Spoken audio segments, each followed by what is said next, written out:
अभी दुनिया ने इसको रिवायत किया, इमाम बैहकी ने इसे रिवायत किया। हजरत उस्मान रहमतुल्लाह ताला अलैह फरमाते हैं कि मेरी वालदा एक इंतहाई इबादत गुजार नेक सालेह औरत थी। लोग उसका एहतराम करते, उसे राहिबा कहते, इस कदर इबादत गुजार थी। जब इस दुनिया से चली गई तो मैं हर शबे जुमा अपनी वालदा की कब्र पर जाता, इसाले सवाब करता, दीगर मुर्दों के लिए इसाले सवाब का एहतमाम करता। लेकिन एक मरतबा मेरी ख्वाब में मेरी वालदा आई। मैंने वालदा से पूछा आखिरत के मराहिल कैसे तय हुए। वालदा ने कहा मौत की सख्ती मेरे लिए नाकाबिले बर्दाश्त थी, लेकिन अभी बरज़ख में बहुत अच्छी जिंदगी गुजार रही हूँ, मेरे लिए रेहान का फर्श है। वालदा ने कहा बड़े खूबसूरत तकिए हैं। लेकिन फिर मेरी वालदा ने कहा है मेरे बेटे, एक तमन्ना है मेरी, एक आरजू है मेरी, एक ख्वाहिश है मेरी। मेरे बेटे ये जो शबे जुमा तू कब्रिस्तान में आया करता है ना, इस सिलसिले को तर्क न करना। जब तू शबे जुमा कब्रिस्तान में आता है मेरी रूह तेरी तरफ मानूस होती है, मैं खुश हो जाती हूँ। है मेरे बेटे न सिर्फ मैं खुश होती हूँ, ये सारे मुर्दे मुझे मुबारकबादियाँ देते हैं, कहते हैं मुबारक हो तुझे। और जब तेरी आमद होती है तो एक ऐलान करने वाला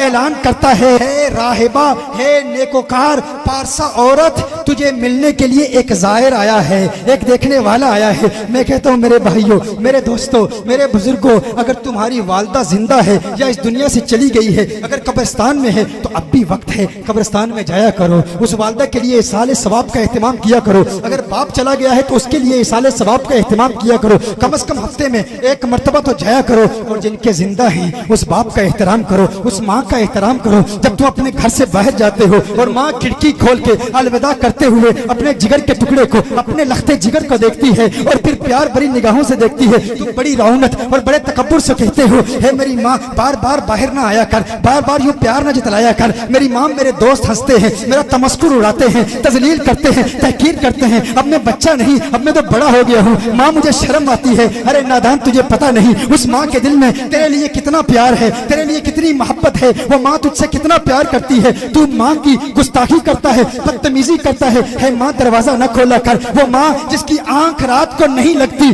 उस वक्त तक जबकि उसकी आंखों का तारा, उसके दिल का सहारा घर में लौट कर नहीं आता। माँ सोती नहीं, बाप सोता नहीं। अरे तुझे पता नहीं इन बुजुर्गों के वजूद की वजह से, अगर घर में इनकी मौजूदगी की वजह से कितनी बड़ी बड़ी मुसीबतें चलती हैं, कितनी बड़ी बड़ी परेशानियां चलती हैं। तू समझता है कि तू जिंदगी के बड़े बड़े फैसले करता है अपने शऊर, अपने फहम, इल्म, आगही और इदराक की बुनियाद पर तू तरक्की हासिल कर रहा है, तू कामयाबी हासिल कर रहा है। नहीं, नादान इंसान जब अपने घर से जाता है, अपने लिविंग रूम में, अपने घर में, कमरे में उस बूढ़े बाप को छोड़ के चला जाता है, वो बड़ी हसरत बड़ी निगाहों से देखता है काश मेरा बेटा चंद लम्हे मेरे साथ गुजारता, काश मेरा बेटा चंद प्यार भरी बातें मुझसे करता। वो तुझसे कुछ नहीं चाहता। हर चंद के वक्त गुजरने के साथ साथ जब बाप बूढ़ा हो जाता है, जब उसकी उम्र ज्यादा हो जाती है तो वो बचपन की बातें रिपीट करता है। वो चाहता है बातें करे, वो चाहता है कोई बातें सुने। कभी कभी उसकी बातें गैर माकूल भी होती हैं, कभी कभी उसकी बातें नामुनासिब भी होती हैं। कभी कभी तू जिंदगी के 10 साल उसकी वही बातें बार बार सुनता रहता है, थक जाता है। अरे क्या ये पुरानी बातें करता है, मैं तो बड़ा हो गया हूँ, मैं तो कामयाब शख्स हूँ,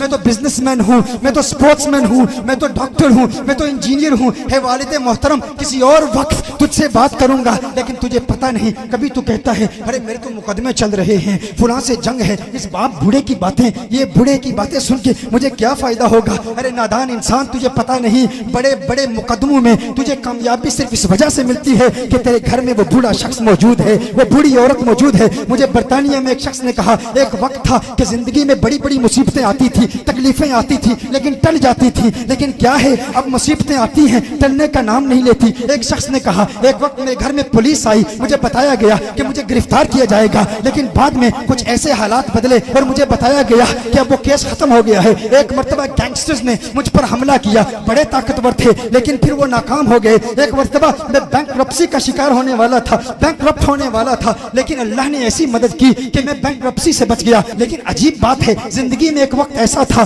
जब परेशानियां आती थी, टल जाती थी, अब आती हैं, टलने का नाम नहीं लेती। मैंने पूछा कौन सा वक्त है, मैंने कहा क्या उस वक्त माँ बाप जिंदा थे, कहा दोनों जिंदा थे। मैंने कहा कब इंतकाल हुआ, कहा जब से इंतकाल हुआ उस वक्त तक मुसीबतें आती हैं, टलती नहीं है। मैंने कहा नादान तूने इस्लाम के मिजाज को समझा ही नहीं, यही तो मेरे आका सल्लल्लाहु अलैहि वसल्लम की तालीम है। वो बाप जो घर में बैठा है, अरे नादान जरा लाड से उससे बात कर लिया कर, जरा प्यार से उससे बात कर लिया कर। वो जो लोगों पर रौब डालता था, अब जमाने में कोई उसकी बात सुनने वाला नहीं, अब जमाने में उसको कोई बर्दाश्त करने वाला नहीं। वो बूढ़ा चाहता है अरे मेरा बेटा आए, मुझसे प्यार भरी बातें करे, वो जमाने को सुनाना चाहता है, अपने बचपन के किस्से सुनाना चाहता है, अपने बचपन की बातें सुनाना चाहता है, कोई सुनने वाला नहीं। जो बंदा अपने बूढ़े बाप को हंसाता है, लतीफे सुनाता है, उसके लबों पर खिलखिलाहट मुस्कुराहट की देखकर खुश हो जाता है, दुनिया की कोई कौम उसे नाकाम नहीं कर सकती, कोई उसे उस पर फतह हासिल नहीं कर सकती। वो हमेशा फाते रहेगा, हमेशा गालिब रहेगा, कभी मगलूब नहीं होगा। तू इसलिए न कर क्योंकि तुझे बाप की बातें समझ आती हैं, तू सिर्फ इसलिए कर अगर घर में मौजूद है तो इसकी मौजूदगी की वजह से बड़ी बड़ी बलाएं टलती हैं, माँ की मौजूदगी की वजह से बड़ी बड़ी आफतें टलती हैं। वो माँ जो घर में बैठी है, इंतजार कर रही है मेरा बेटा मुझसे बात करे, तू उससे बात तक नहीं करता, तू उससे कलाम नहीं करता, और उसकी वफाएं देख, उसने वफाओं की रीत कैसे निभाई। वो माँ ऐसी है, अरे ना सिर्फ घर में इंतजार करती है, अरे जालिम तूने उसके प्यार को नहीं देखा, वो कब्रिस्तान में भी इंतजार कर रही है, वो मुंतजिर है। अगर चली गई है तो आप भी वो टिकटिकी बांधे देखी है, देख रही है, तेरा बाप इंतजार कर रहा है। और देख वो बाप क्या कहता है, हे मेरे बेटे जब तू आता है ना, आया कर, आने का सिलसिला छोड़ना, क्योंकि जब आता है तो मेरे पड़ोसी मुबारकबादियां देते हैं, और जिस वक्त तक तू कूफा शहर में दाखिल नहीं हो जाता मैं तुझे देखता रहता हूँ, मैं तुझे प्यार भरी निगाहों से देखता रहता हूँ। अरे गनीमत जानो, अल्लाह का करम है कि तुम्हारे माँ बाप जिंदा हैं, अगर चले गए तो फिर कब्रिस्तान में जाओ, हफ्ते में एक दिन कम से कम उनके